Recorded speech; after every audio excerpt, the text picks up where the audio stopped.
Hello guys, अगर आप लोगों को मेरे वीडियोस पसंद आ रहे तो प्लीज मेरे चैनल को सब्सक्राइब कर दीजिए। और सिस्टम ऑफ सॉर्ट्स की इस एपिसोड स्टार्टिंग वॉइस से स्टार्ट होता है जहाँ से पिछले एपिसोड एंड हुआ था। और पिछले एपिसोड के एंड में हमने देखा था कि वो पी1 सारे इल्जाम चू1 पर लगा देते हैं। ये देखने के बाद लुओसन काफी गुस्से से इस पर अटैक करने के लिए आगे बढ़ने लगती है। ये देखने के बाद वो पी1 बोलता है कि पहले शांत हो जाओ, मेरे बात तो सुन ले एक बार। मैंने तुझे पहले ही बोला था कि तुम और मैं फाइट करेंगे तो हम दोनों में एक जरूर चोट लगेगा, काफी ज्यादा। मुझे पूरी तरह से भरोसा है कि वो चोट लगने वाला व्यक्ति और कोई नहीं बल्कि तुम ही होगे। तो इसलिए इसका सोल्यूशन मैं बताना चाहता हूँ, क्योंकि ये सारे लफड़े का पीछे चू1 का हाथ है। इसीलिए मेरे पास एक आइडिया है और वो आइडिया है कि मैं अपना कल्टीवेशन को कम करूंगा और उसके बाद मैं चू1 से फाइट करूंगा। और इसके बारे में तू क्या सोचता है? क्योंकि चू1 वो इनर सेक्ट के डिसेबल कॉम्पिटिशन में बिल्कुल भी पार्टिसिपेट नहीं कर रहा और वो चू1 मुझे हरा दिया, तो इसका मतलब ये है कि मैं वो इनर सेक्ट डिसेबल कॉम्पिटिशन में पार्टिसिपेट करने के लायक ही नहीं हूँ। और यही नहीं बल्कि जुआन जियान सेक्ट ने काफी साल पहले इसे भी रिक्रूट किया मेरे तरह, क्योंकि ये तब जीनियस था और मैं भी उस जीनियस से एक बार मिलना चाहता हूँ और फाइट करना चाहता हूँ। और मुझे ये भी अच्छी तरह से पता है कि मेरा कल्टीवेशन कम करने के बाद भी वो चू1 मेरे सामने चाय में पानी कम है। इसीलिए मैं उससे पूरी तरह से फाइट नहीं करूंगा, बल्कि मैं अपना 3 मूव्स उस पर कर दूंगा। अगर वो सेफ है तो वो 3 मूव्स को, इसका मतलब ये है कि वो जीता और मैं हारा। और इसके बारे में क्या, इसमें कुछ ज्यादा क्यों करा हुआ बिल्कुल भी नहीं होने वाला।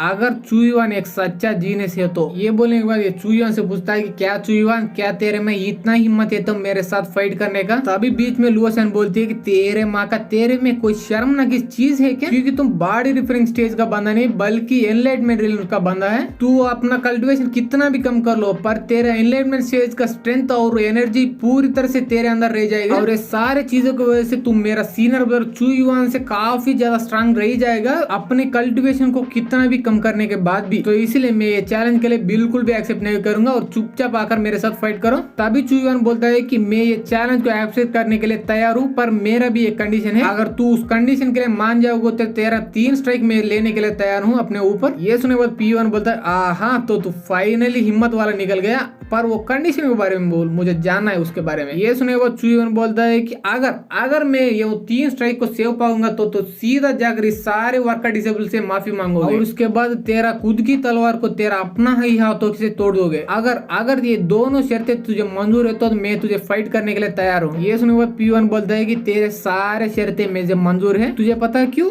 क्योंकि तुम मेरा 3 स्ट्राइक्स बिल्कुल भी सही नहीं पाएगा। ये देखने के बाद लुओसन कहते हैं ब्रदर चू1, आपने इतना जल्दी में इतना बड़ा निर्णय लेने की कोई भी जरूरत नहीं। प्लीज पहले थोड़ा शांत होकर 2 बार सोचिए इसके बारे में, क्योंकि एनलाइटमेंट स्टेज की और बॉडी रिफाइनिंग स्टेज के बीच का फर्क कुछ ज्यादा ही है और सिर्फ कल्टीवेशन कम करने की वजह से वो बीच कम हो जाएगी पर पूरी तरह से नहीं मिट जाएगी। तो इसका मतलब ये है कि वो पी1 कल्टीवेशन को कम करने के बाद भी आपसे काफी ज्यादा स्ट्रांग हो जाएगा और इसी वजह से उसकी 3 मूव्स को सेव पाना भी आपके लिए काफी ज्यादा मुश्किल हो जाएगी। ये सुने बाद चू1 मुस्कुराते हुए बोल रहा होता है कि लुओसन, मेरे पर जरूर भरोसा रखो क्योंकि मैं जरूर जीतूंगा यहाँ पर। और जीतने के बाद ये सारे लोगों को दिखाऊंगा कि जुआन जियान सेक्ट का असली जीनियस अभी वापस आया है, क्योंकि ये सारे लोग मैं यहाँ से जाने के बाद मेरे बारे में पूरी तरह से भूल गए हैं। उन लोगों को याद दिलाने के लिए सही मैं उस पी1 से जरूर फाइट करूंगा और जरूर जीतूंगा। अभी वहाँ पे वर्कर डिसेबल का मैनेजर आता है और चू1 पर चिल्लाने लगता है कि ना समझ गई क्या तुझे सच में पता तू क्या करने वाले हो? तुम सिर्फ एक वर्कर डिसेबल हो फिर भी सीधा जाकर आउटर डिसेबल से पंगा ले रहे हो। क्या तुम्हें मरना है क्या या तुम पागल हो गए हो पूरी तरह से? अभी वो पी1 बोलता है कि मैं तुझे चिंता करने की कोई भी जरूरत नहीं, क्योंकि मैं उस चू1 को बिल्कुल भी मारूंगा नहीं। तो चलो भाई हम दोनों अपने 3 स्ट्राइक का मामला शुरू कर देंगे। ये सुने के बाद चू1 बोलता है कि हाँ करेंगे हम जरूर शुरू करेंगे, मैं भी उसके लिए वेट कर रहा हूँ। पर तू अपना पहले स्ट्राइक करते समय मैं भी चुड़िया पहन के बिल्कुल वहाँ पर खड़े नहीं होऊंगा, मैं भी तो इस बार अटैक करूंगा। तो चलो देखते किसका स्ट्राइक किसके ऊपर कितना इफेक्ट पड़ता है। ये बोल के वो अटैक करने के लिए वो पी1 की तरफ बढ़ने लगता है। तब पी1 अपना तलवार समोन कर लेता है और उसके बाद बोलने लगता है मानना पड़ेगा भाई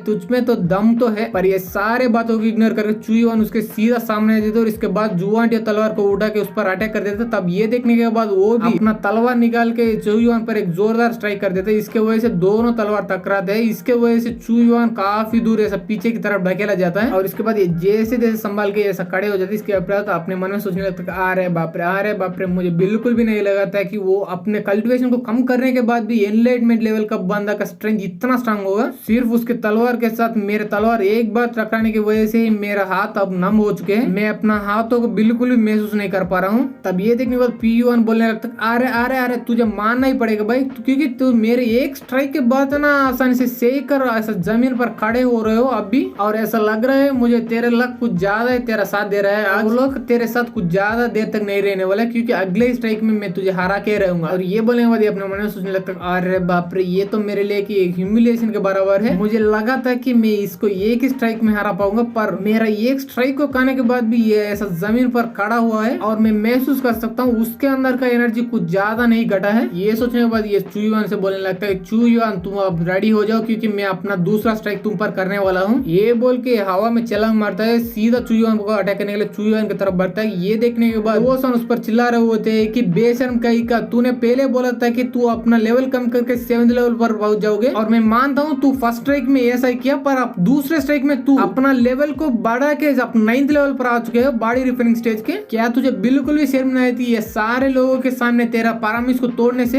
ये सुनने के बाद PU1 मुस्कुराते हुए बोल रहा होता है मैंने बोला था कि मैं अपने कल्टिवेशन कम करके बॉडी रिपेयरिंग स्टेज पर आऊंगा, पर मैं कभी भी ये नहीं बोला था कि मैं अपने कल्टिवेशन कम करने के बाद सिर्फ 7th लेवल पर आ जाऊंगा। इसका मतलब ये है कि मैं पहले ही तुझे बोल ही दिया था मैं अपना कल्टिवेशन कम कर दूंगा, और कम कर दिया, और मैंने ये सारे लोगों के सामने किसी तरह के प्रॉमिस बिल्कुल भी नहीं तोड़ा है। और उसके बाद PU1 अपना पूरे एनर्जी बाहर रिलीज करते हुए बोल रहा होता है चुयुआन तुमने असली जीनियस को देखने के लिए बोला था, मैं आज तुझे जरूर दिखा के रहूंगा। और इसके बाद ये चुयुआन पर अटैक करते हुए बोल रहा होता है कि और वो जीनियस को बाहर लाने का तेरे कीमत तेरा मौत है। ये देखने के बाद चुयुआन पूरी तरह से फट के हाथ में आ जाए और सोचने लगता है अरे बाप रे, क्या यही है 9th लेवल बंदे का स्ट्रेंथ? तब वो अटैक करता हो PU1 को देखता है, वहां पर सारे डिसेबल सोच रहे होते अरे बाप रे, क्या सच में बॉडी रिपेयरिंग स्टेज का 9th लेवल का बंदा इतना स्ट्रांग हो सकता है क्या? अब दूसरा बंदा बोलता है गया अब चुयुआन तो मर गया, वो आज जिंदा बिल्कुल भी बचने नहीं वाला।